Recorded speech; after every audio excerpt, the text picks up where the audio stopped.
The fact is, the shared footage is the footage of A-10, footage of Israel's fighter jet blowing up an unidentified army truck.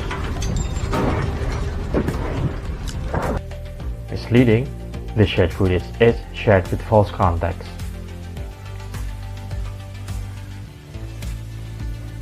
The fact is, the shared footage is the footage of A-10 Thunderbolt IIs conducted weapons testing on the NTTR, the fighter test and training range, on December 7, 2022, operated by the US 422D TES Test and Evaluation Squadron, not by Israel.